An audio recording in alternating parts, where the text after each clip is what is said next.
So one team that has kind of gone under the radar and has thrown everybody off of the scent is the Phoenix Suns. And I want to talk about their future prospects for the season, where they rank in the NBA, because I feel like, and rightfully so, the Game 7 against Dallas in the semifinals at home, where they just got absolutely blasted, has kind of had a lot of people sour on the Suns a little bit. And then, of course, the entire year they were dealing with the questions surrounding Deandre Ayton and his future with the team. And then when Kevin Durant requested a trade, and come to find out the team that was on the top of his list was the Phoenix Suns, people made a natural connection. Well, you kind of have to use Ayton in a sign-in trade to send him to Brooklyn so you could get Kevin Durant. Well, that didn't happen, and the Suns matched the restricted free agency offer for Ayton that was made by the Indiana Pacers. It is a 4-year max contract. They could have offered him a 5-year max before he ever hit restricted free agency, but, you know, Robert Sarver is going to Robert Sarver and be cheap, among other things. But now that the dust has settled and Kevin Durant is looking like he's going to stay in Brooklyn for this season at least, we could kind of take a step back and look at what the Suns have. They unexpectedly made it to the finals in the 2020-21 season, and then they went scorched earth during the regular season, winning 64 games, franchise record in wins, and they looked dominant. They were top 3 in offensive rating and defensive rating, which is a hallmark for an elite, historical, great team, if you could, of course, win the chip at the end of it, but they didn't.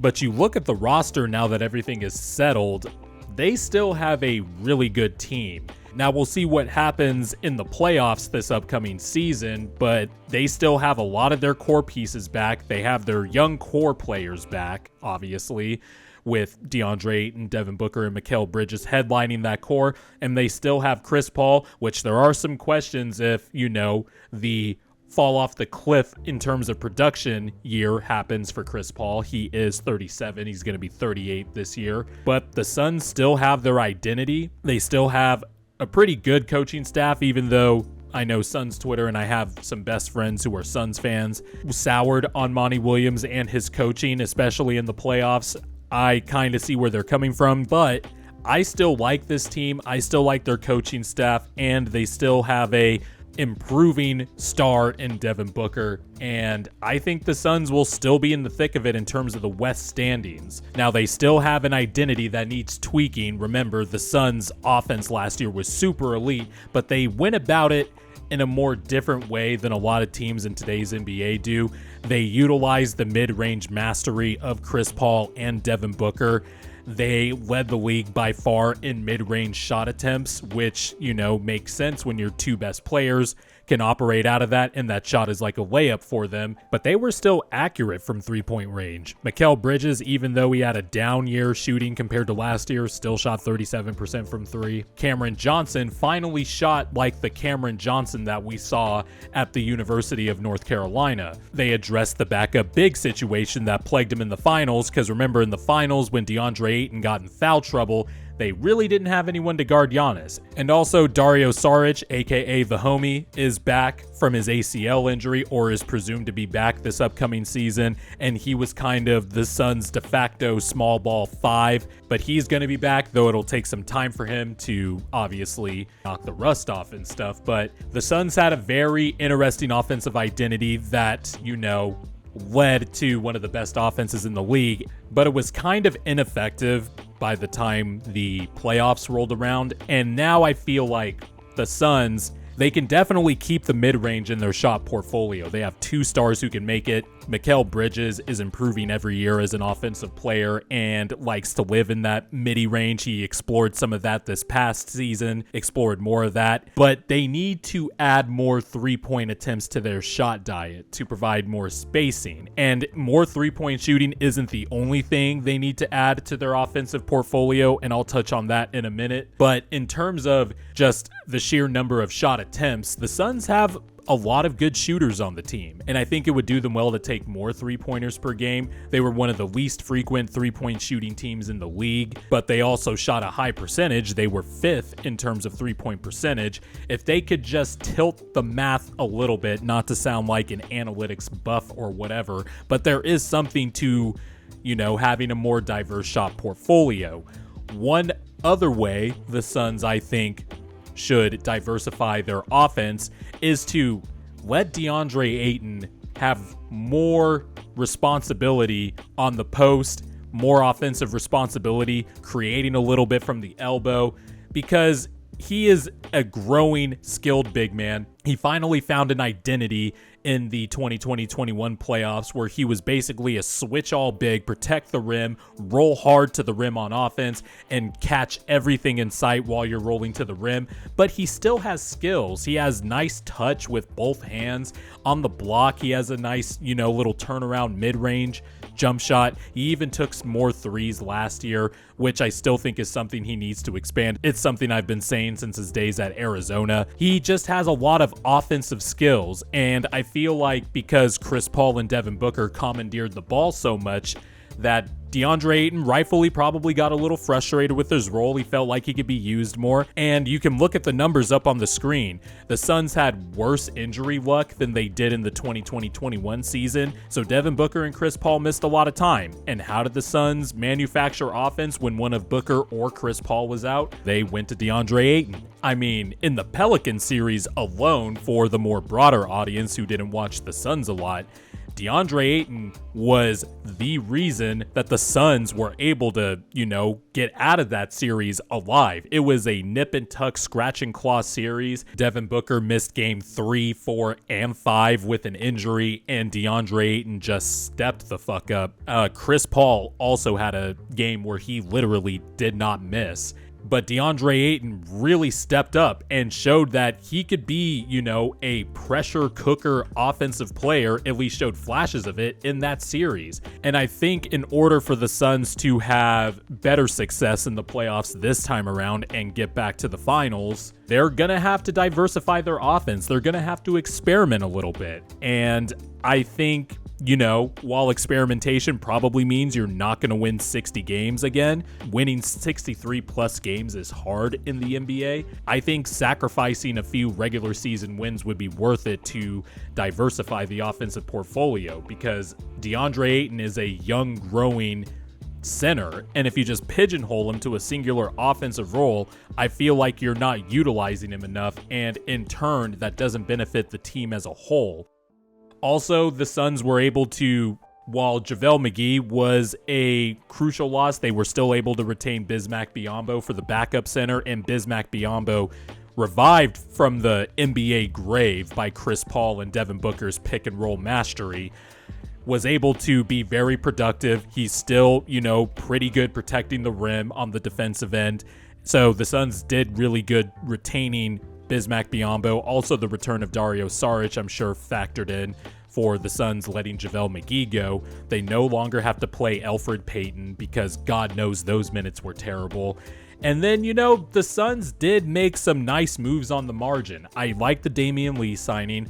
I love the Josh Okogie signing because it adds to the Suns. Now, they have a very solid and kind of deep list in terms of wings on the team. You have Mikal Bridges, you have Cam Johnson, Torrey Craig is back, Jay Crowder is back, and even though I've read that there are some rumblings that Jay Crowder might be unhappy because it looks like Cam Johnson might start, Jay Crowder is still a good piece to have coming off the bench. He's a tough-as-nails wing. Yeah, his shot will go away for 2 months and then come back again on a hot streak for a month and a half, but he's still a 3-and-D wing. And then Josh Okogie, this is the perfect place for Josh Okogie to get his career back on track, because when he plays, he is a hell of a defender. Really good on ball, can move his feet well, is a big stocky body that, can be very physical, very disruptive off the ball. The problem is his offense sucks and his minutes have been decreasing every single year. If Josh Okogie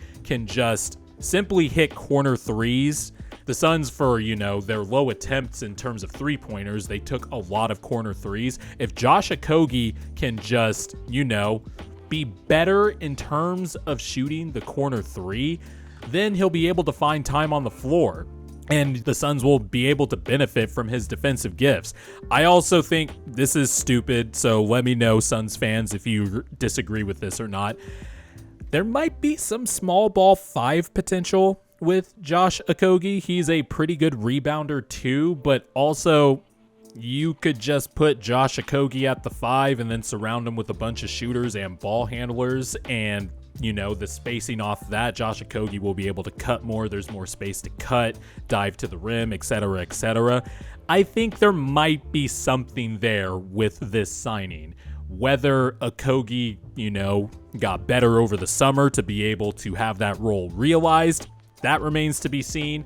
But I like the addition of Josh Okogie to the Suns' wing room because this is a perfect place to be able to revive and get his career back on track.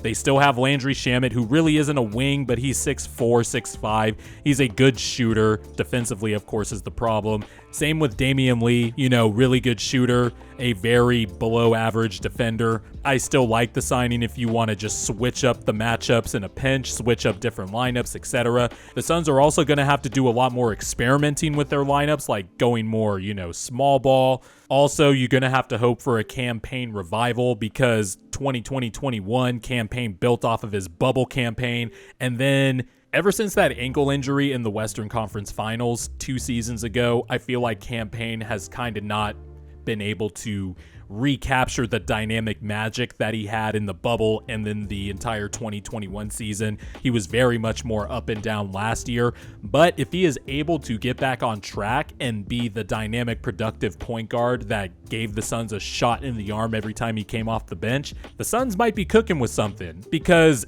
Devin Booker, Mikal Bridges, who was a Defensive Player of the Year candidate, and Deandre Ayton, they're a young, growing core. There's still room to grow. These guys haven't hit their prime yet.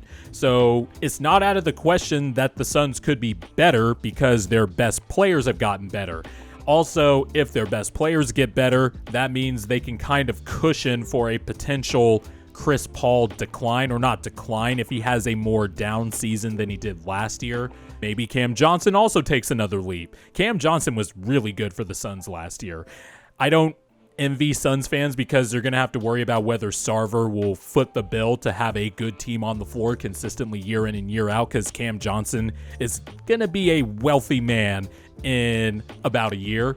But in terms of wing depth, I think the Suns have one of the best wing rooms in the NBA. I think it's underrated. They have a lot of 6'5" to 6'7" wings that can guard the perimeter, switch, etc. They still have good coaching. I would still say the Suns have a non-0% chance of coming out of the Western Conference. I think they're at the back end of my tier because I know I said in an earlier video I had the Warriors, Nuggets, and Clippers in the contender tier. I still think the Suns can play their way into contender status. The playoffs did leave a sour taste in my mouth too, but I still like the roster up and down. I love Devin Booker. I've been a day one Devin Booker stockholder, and it's also hilarious and also kind of frustrating that Devin Booker is still being underrated because now he's on a good team. It's like, well, is he really the best player on the team? Devin Booker just can't fucking win. If he's on a losing team, it's good stats, bad team guy. Or he's on a clear championship team where he's clearly the best player, but then people are like, is Chris Paul the MVP? Or is Devin Booker the most overrated player in the NBA? He just can't fucking win, but whatever.